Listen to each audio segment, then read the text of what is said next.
Quick video for solar powered outdoor yard stuff, Halloween, Christmas. It's got a battery and a panel, pretty cool. 12 volt charge and then a 12 volt and 6 volt discharge either way. Got a little charge indicator on here. Check it out with the meter. I've got it on the 12 volt one right now. If I can hold it on there. There we go, pretty consistent. And then you can add this. Alright, I got it all rigged up. I had to make a connector and twist it together because the plugs were backwards, because that has the in and out on the back, and it's kind of odd, but it works. So as you can see right now, no volts. Put the towel on it. Well, I pushed down some more. Let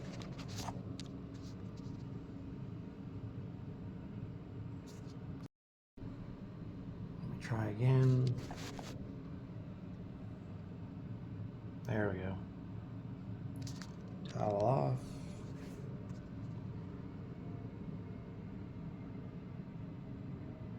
So it works. The sensor regulates the power from the battery to the end. Then we'll test it with some lights just to see. So brought it to the spare bathroom where it's dark. Got everything still hooked up. They're fairly close. If I remember right, they're blue, so they draw a little bit.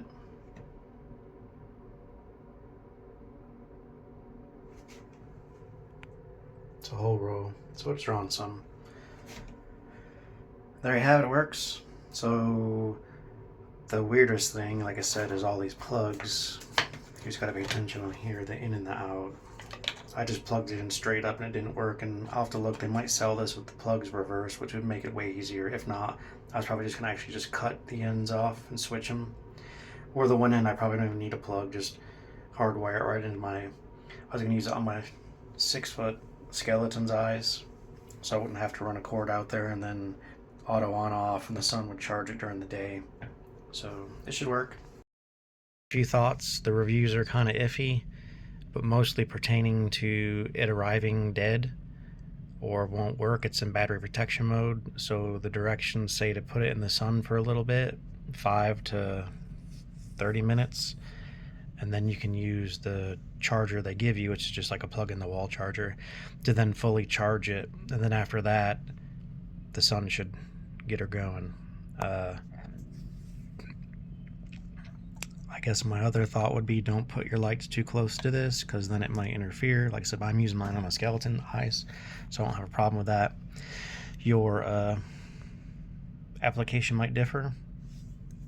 I'll put links for all this stuff, of course, and then these, if you don't want to do some crazy stuff like I did here, which is not that hard, I had all this laying around, or cut wires, I'll put adapters in here to reverse the plugs. I looked on Amazon, they don't have a different one for this model, it's just the same, but do be sure you buy the correct one.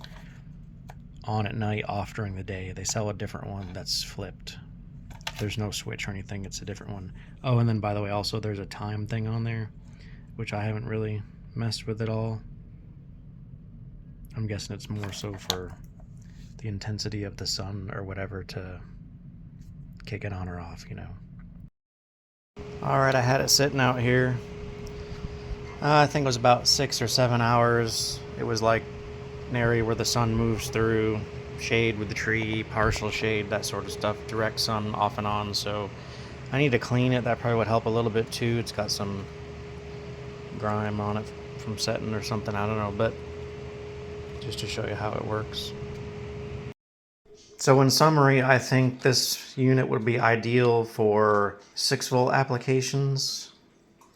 The 12-volt might work if you have a few lights or maybe a small like light up pumpkin or something, but in the case of this strip light, which there's a lot of LEDs on there that draw a lot, my friend that builds a lot of stuff recommends at least a 3-amp power supply. This is a 2-amp battery, so you can see the problem there. It's not going to last very long. But like I said, this thing was on for almost 8 hours before I turned it off and still had it just clicked off from 2 bar to 1 bar. So in Skelly's case, ideal. Other applications, it'll work, I think. It just depends on what you're powering. So hope this gives you some ideas.